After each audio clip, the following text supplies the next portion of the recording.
Vamos lá, tava acompanhando o Globoesporte.com aqui e aí tava vendo que matéria seria interessante a gente trazer aqui para vídeo e deparei com essa matéria aqui do qual foi a pior contratação dos clubes da Série A em 2024, né? O GE, ele listou 15 jogadores, né, que tiveram muita expectativa e que não renderam o esperado. É disso que vem, né, o que a gente considera como contratação ruim, né? Vai muito da expectativa que aquele jogador ele cria na torcida, né? O que ele pode dar de resultado. E aí, aqui o Gabriel Girardon, de Porto Alegre, fez essa matéria aqui. Eu já dei uma lida já, vou trazer para vocês a enquete ali, que já acabou, né? Foi do dia 19 de dezembro. Enfim, os nomes que eles selecionaram aqui tem o Alário do Inter, né? Que foi um cara que chegou com muita expectativa pro ataque colorado ali, né? Que já tinha o Valência e o Borré tava para ser anunciado também. Ele viria para fazer a dupla de ataque titular com o Borré, né? Era essa a ideia do Inter ali, já meio que escanteando o Valência, que se mostrou muito mais disposto e fez mais gol que o Alário, né? Pô, aqui ó, das 36 aparições de 2024, foi titular 15 vezes e marcou só 5 gols. No finalzinho do campeonato nem saiu do banco e foi o melhor momento do Inter, né? Coincidentemente. O cara decepcionou bastante, vinha de boas temporadas lá na Europa e não correspondeu. Bernard no Atlético Mineiro, né? O ídolo do Galo, voltou aí esse ano depois de ficar muito tempo fora do país. E, cara, eu vi todos os jogos que eu vi que ele entrou, foi horroroso, né? Além de ter se machucado. Não fez diferença ali no final do ano para não conquista da Copa do Brasil e nem da Libertadores ali, que o Galo perdeu as duas finais. E ele não deu retorno nenhum, né? Vamos ver agora que ele vai ter uma temporada inteira, né? Vai ter a pré-temporada para se preparar e de repente que ele volte a ser o Bernard antigamente, ou pelo menos um jogador um pouco mais útil do que foi esse ano. Nós tivemos o Caio Paulista, né, depois daquela novela dele sair do São Paulo para o Palmeiras. Ele que era atacante virou lateral esquerdo, veio como lateral esquerdo para o Palmeiras, não rendeu porcaria nenhuma, não deu certo. A torcida pega no pé dele pra caramba. Temos o Diego Costa do Grêmio. Sinceramente, cara, isso aqui, quem tem alguma expectativa nele, faz tempo que ele tá rodando aí, não tá entregando nada há anos. Passou pelo Atlético Mineiro, passou pelo Botafogo. Acho que ele chegou a voltar para o exterior em algum momento, também não deu em nada. Enfim, acho ele muito fraco, já passou do tempo de estar num time de ponta, né? Começou bem ali no gauchão, mas depois também fez porcaria nenhuma, reserva. Aqui o Douglas Costa também, que já enganou o Grêmio no passado, foi pro Fluminense também só tirar dinheiro, assim como ele também tirou dinheiro lá no Los Angeles Galaxy, nos Estados Unidos. Esse cara aqui, já a época dele ficou muitos anos para trás, ele só rendeu lá na Europa, quando passou no Bayern, um pouco na Juventus também, depois tá só enganando, né? Tá na Austrália, se eu não me engano, tá enganando lá na terra lá dos koalas e do canguru. Felizmente já foi a época dele. Felipe Anderson, que chegou com uma moral extraordinária depois de passar muito tempo na Itália. Ele não quis assinar com a Juventus para vir para o Palmeiras. Então é o seguinte, ele chega já com status de craque, né? Aqui, ó, o Palmeiras vinha sendo bicampeão brasileiro, né? 2 anos seguidos aí campeão. Chegou para ser o grande craque. O Palmeiras, que não estava fazendo nenhum tipo de contratação estrelar, assim, né? Utiliza muito a sua base e muitos jogadores operários, digamos assim, que joga pro time. E acabou não correspondendo em nada. 2 gols e 2 assistências em 24 jogos. é uma decepção grande para o Palmeiras. Lucas Alter no Botafogo, né, um zagueiro aí que chegou com status de titular, mas não deu muito certo aí. No segundo semestre não jogou tanto. Eu não acho que ele era uma grande expectativa assim para a torcida do Botafogo. Para quem acompanhou ele aqui em outras temporadas, acho que se ele for com esses status todos foi um exagero, porque ele é um jogador bem ok, bom para ok, assim. Não é um super zagueiro assim de seleção, por exemplo. Aqui temos o Nicão do Atlético Paranaense, né? Pô, que ano do Atlético Paranaense em cair no centenário, ser rebaixado. Voltou o ídolo, né, do Atlético, depois de passagens pelo Cruzeiro e por São Paulo. Ele veio pro Atlético de novo para tentar recuperar o bom futebol. Já vinha mal nos outros dois times, aqui foi a mesma coisa. No final da reta final ele até fez alguns gols, mas claramente fora de forma, parecia que estava sem vontade, assim, e acabou com o rebaixamento.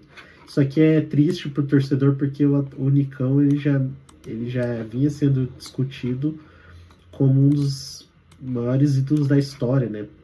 Participou de campeão da Copa do Brasil, de Sul-Americana, enfim.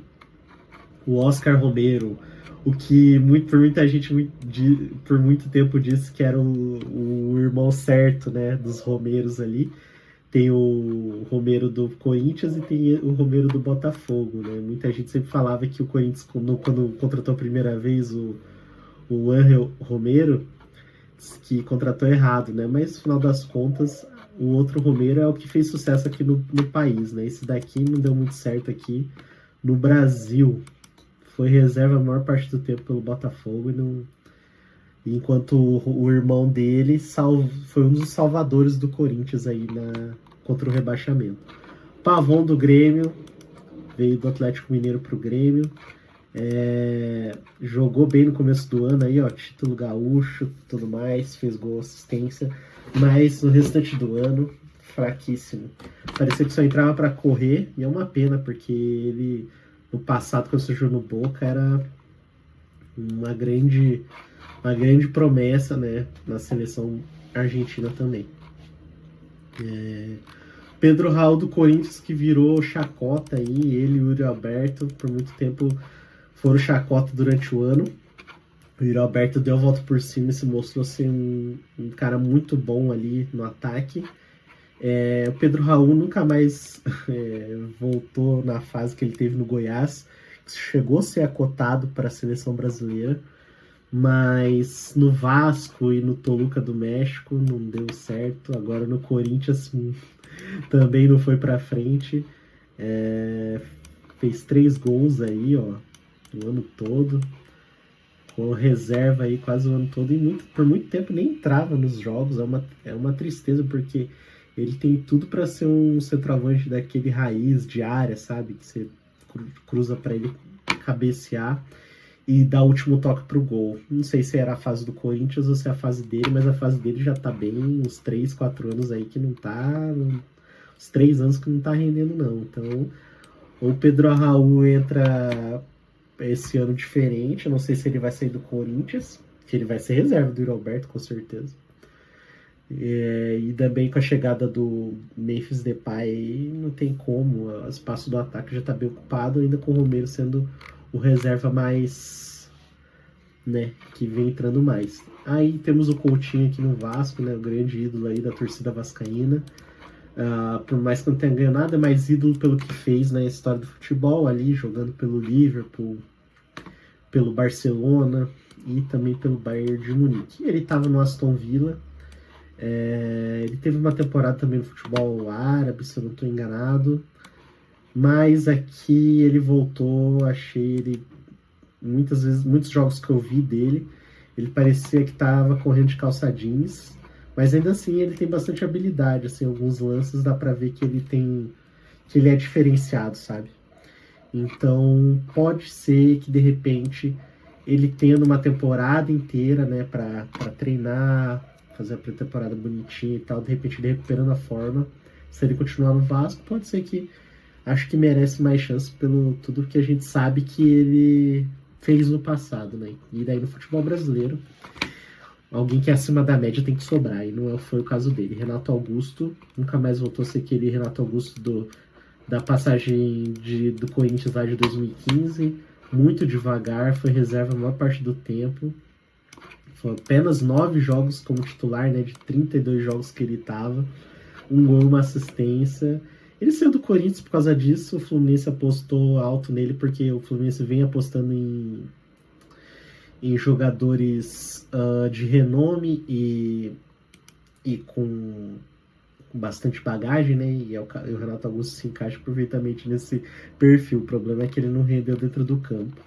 Terans, cara, pô, eu não acredito que o Fluminense gastou 14 milhões para comprar ele do Pachuca para não usar. O cara quase não entrava, não lembro de ter visto ele no Fluminense. 17 partidas, ó. E todos os jogos do Fluminense que eu vi que ele tava no banco e ele nem entrava. Mano Menezes não gosta do cara, pô. O que vai fazer? Vai ficar aí mantendo ele? O Wallace do Cruzeiro, eu só lembro dele na final da Copa Sul-Americana, saindo no primeiro tempo ainda. Muito fraco para um time com um projeto ambicioso como é o Cruzeiro. Eu não sei se é porque ele chegou em julho também, tava geralmente julho quando tá para começar aliás, tá para começar a temporada europeia, e aí veio muito devagar, o mesmo problema de alguns jogadores ali. Para mim, fraco, não serve para o que o Cruzeiro tá montando de elenco, a não ser que ele entre em forma e aí, de repente, obviamente, o cara vá voltando ao normal ali. Então, essa lista foi dada aqui pelo site e aqui ficou o resultado do que o amigo internauta votou aí para os piores. Então, Douglas Costa, pior disparado, 28%, eu também acho. Para mim, a expectativa em cima dele era muito grande. Pedro Raul em segundo, Bernard em terceiro, Coutinho em quarto, Felipe Anderson em quinto. Eu acho que o Felipe Anderson tinha que estar um pouco mais acima aqui. Talvez no lugar do Pedro Raul. Acho que o Bernard tá ok, assim. O top 3 para mim seria Douglas Costa, Felipe Anderson e Bernard. O resto tá bem ok, assim, pelas expectativas versus resultado. Vamos ver o que os clubes aí da Série A do ano que vem tem para oferecer aí para os torcedores, que seja um pouco melhor, né? Vamos ficar na expectativa aí de boas contratações, mas tem essa pérola aqui, Douglas Costa, quem cai nessa ainda tá na lua.